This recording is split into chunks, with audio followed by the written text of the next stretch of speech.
ꯑꯍꯥꯟꯕꯃꯛꯇꯗ ꯉꯁꯤ Dr. Singakam Deveswar Singh,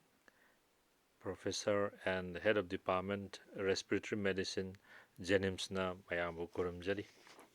Ngasi ayahakna mayamgi mafamda COVID-19 gi maramda kangjinbada kanaba wafam khara tamjage. COVID-19 hairiba laina asi karino. COVID-19 asi handakta inong-nongna kangnarakpa discover tawkiba coronavirus amana thohanba yamna launaganba laina amani. Coronavirus asi sada amasung mida nahanba ngamba virus kaya amagi family habadi kanglupni. Mida sor honbagi lambida nahanba ngamba coronavirus na nahanba laina kharagi khudamoina panjarabada isam samna common cold lok thungbadagina khara hena sathibada Middle East Respiratory Syndrome, MERS, Severe Acute Respiratory Syndrome, SARS, aduga handaki latest oina ikon konbada COVID-19 asini COVID-19 gi symptom da yamna common oina laihok tawba haksang chokthaba lok khangkhuba tawi mi kharadi haksang sikpa naba naton phunba khanau naba khong hambana singba tawbi ai COVID-19 na naba miyoi gi chada marfudi mailoina naba haibadi special treatment tawdragasu yaba oiba matanda fajarakpa asini aduga chada kundi khara hena naba sik oiba yai COVID-19 na naba mi tarukki manungda amagumana so honbu waba fawi karamba miyoidana serious oina nabage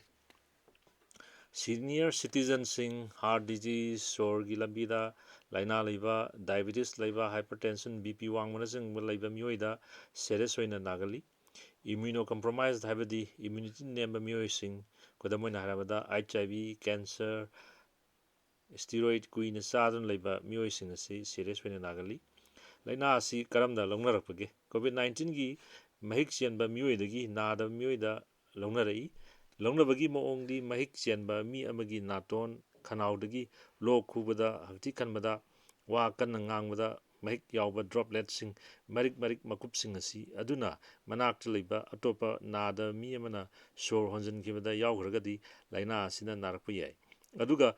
droplet marik sing adu anakpada leiba potchai table thongna singbada chongkhragadi madu atopa mi amana payoraga khut hamdana mit naton chimban sokluragadi mahiksing aduna changkhraga narakani anaba mi aduna mahaki naton chimbal payoraga lok khutna khallaga khuragadi khut hamdoktana mi atopa nadaba amaga khut soknaba handshake tawba potchai table thongna chingba payoragadi mahakna khut soknarba mi gi makhutuda adagi sokluba potchai duda mahiktu pahoragani aduga hairiba nada misaktuna magi makhutuna khut hamdoktana manaton chimban mitna chingba payoragadi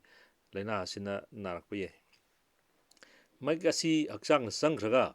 numit nini dagina taraga marini fawbada changchatta numit mangani gi manungda narakpa yai masibu aikoina incubation period hairaga khangnai hairiba maram mayam asinane akoina hojik lockdown gi matamsida mi amaga meter amamuk tagi hena lapna leibiu hairibase aduga potchai thongna singba payoragadi khutsa second kunmuk changna niyom sumna kuba kunam kurak kubi kujena singba sabunga isingana hamdokpigadabani toina ising phangdragadi akhoi alcohol chada humphudagina humdra yawba hand sanitizer na singba sinaba yai aduga simban naton mitna singba payoragadi khut hamdokpigadabani mathakta akoina panjakiba simaina chap manana lok khubada khutna khallurga khururagadi khut hambigadabani adomadi somgi akoibada leiba mi khudimak lok khuba hakti kamba matamda rumal natraga tissue paper na singbana khummaga khubiu rumal tissue paper yahudragadi pambom kui elbow se kitang thakchilaga maduda khujanbiu tasengna lok khuba hakti kanbagi layong leiragadi marks am upiu hisam chamna double layer triple layer marks ama upayai naton amadi chimban kupsan boigadabani tissue paper sinaraga lok khuragadi yamna thuna makhum khumba dustbin da tissue paper du langthok pikro aduga khutsa du ꯍꯥꯝꯗꯣꯛꯄꯤꯌꯨ ꯁꯦꯡꯅ꯫ COVID-19ꯒꯤ ꯂꯥꯏꯆꯠꯀ ꯃꯔꯤ ꯂꯩꯅ ꯃꯇꯝ ꯃꯇꯝꯒꯤ ꯁꯔꯀꯥꯔꯅ ꯄꯤꯔꯛꯄ ꯄꯥꯎꯁꯤꯡ ꯇꯥꯕꯤꯌꯨ, ꯂꯧꯈꯠꯂꯛꯄ ꯈꯣꯡꯊꯥꯡ ꯈꯨꯗꯤꯡꯃꯛ 100% ꯆꯥꯗ ꯆꯥꯝꯃ ꯏꯟꯕꯤꯌꯨ꯫ ꯃꯥꯛꯁ ꯁꯤꯖꯤꯟꯅꯕꯒꯤ ꯃꯇꯥꯡꯗ ꯋꯥꯐꯝ ꯈꯔꯗꯪ ꯊꯝꯖꯒꯦ꯫ ꯃꯥꯛꯁ ꯁꯤꯖꯤꯟꯅꯕ ꯍꯩꯇꯕ ꯅꯠꯇ꯭ꯔꯒ ꯅꯤꯌꯣꯝ ꯆꯨꯝꯗ꯭ꯔꯒꯗꯤ ꯑꯃꯥꯡꯕ ꯈꯔ ꯂꯩ꯫ ꯃꯐꯝ ꯃꯐꯝꯒꯤ ꯑꯣꯏꯅ ꯃꯇꯝ ꯃꯇꯝꯗꯨꯒꯤ ꯑꯣꯏꯅ ꯃꯥꯛꯁ ꯁꯤꯖꯤꯟꯅꯕꯒꯤ ꯏꯟꯁꯇ꯭ꯔꯛꯁꯟꯁꯤꯡ ꯂꯩꯒꯅꯤ꯫ ꯂꯣꯛ ꯈꯨꯕ, ꯍꯛꯊꯤ ꯈꯟꯕ ꯈꯣꯠꯄ ꯇꯧꯔꯒꯗꯤ ꯃꯥꯛꯁ ꯑꯃ ꯏꯆꯝ ꯆꯝꯕ ꯇ꯭ꯔꯤꯄꯜ ꯂꯦꯌꯔ ꯅꯠꯇ꯭ꯔꯒ ꯗꯕꯜ ꯂꯦꯌꯔ ꯑꯃ ꯎꯞꯄ ꯐꯩ꯫ ꯑꯋꯥꯕꯗꯤ ꯄ꯭ꯔꯖꯥꯅ ꯃꯥꯛꯁꯁꯦ ꯄꯪꯄꯩꯗ ꯄꯩꯁꯟꯈ꯭ꯔꯒꯗꯤ ꯇꯁꯦꯡꯅ ꯗꯔꯀꯥꯔ ꯑꯣꯏꯕ ꯍꯦꯜꯊ ꯀꯦꯌꯔ ꯄꯥꯔꯁꯣꯅꯦꯜꯁꯤꯡ ꯍꯥꯏꯕꯗꯤ ꯗꯣꯛꯇꯔꯁꯤꯡ, ꯅꯔꯁꯁꯤꯡꯅ ꯐꯪꯅꯗꯕꯒꯤ ꯑꯋꯥꯕ ꯑꯆꯧꯕ ꯀꯌꯥ ꯊꯦꯡꯅꯒꯅꯤ꯫ ꯂꯥꯏꯅꯥꯗꯒꯤ ꯉꯥꯛꯊꯣꯛꯅꯕꯒꯤꯗꯃꯛꯇ ꯂꯣꯛ ꯈꯨꯕꯗ, ꯍꯛꯊꯤ ꯀꯟꯕꯗ ꯉꯁꯥꯏ ꯑꯩꯅ ꯄꯟꯖꯈꯤꯕ ꯅꯤꯌꯣꯝꯁꯤꯡ ꯉꯥꯛꯄꯤꯕ, ꯈꯨꯠ ꯁꯥ ꯇꯣꯏꯅ ꯍꯥꯝꯕꯤꯕ, ꯈꯨꯠ ꯍꯥꯝꯗꯅ ꯃꯤꯠ, ꯅꯥꯇꯣꯟ, ꯆꯤꯟꯕꯥꯟ ꯄꯥꯏꯕꯤꯗꯕ,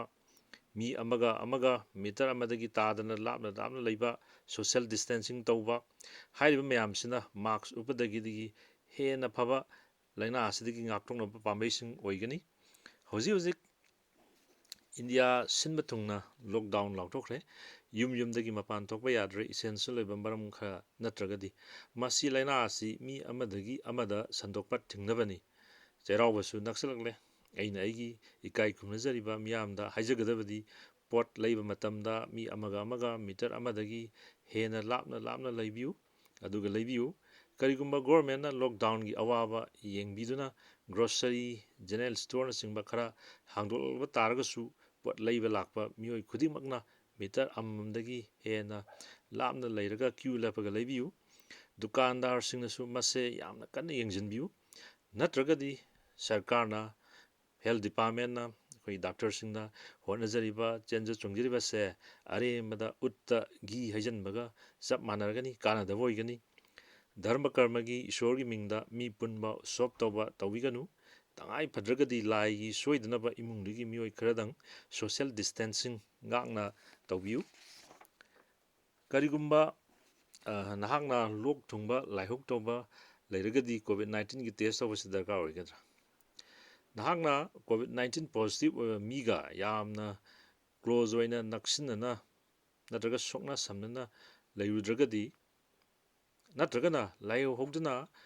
ꯂꯣꯛ ꯈꯨꯕ, ꯁꯣꯔ ꯋꯥꯔꯒ ꯍꯣꯁꯄꯤꯇꯥꯜꯗ ꯑꯦꯗꯃꯤꯁꯟ ꯇꯧꯕ ꯅꯠꯇ꯭ꯔꯒꯗꯤ ꯇꯦꯁ ꯗꯔꯀꯥꯔ ꯑꯣꯏꯗꯦ꯫ ꯑꯗꯨꯕꯨ ꯍꯧꯈꯤꯕ ꯅꯨꯃꯤꯠ 14ꯁꯤꯗ ꯃꯄꯥꯟ ꯂꯝ ꯏꯟꯗꯤꯌꯥꯒꯤ ꯋꯥꯡꯃꯗꯒꯤ ꯂꯥꯛꯄ ꯑꯣꯏꯔꯒꯗꯤ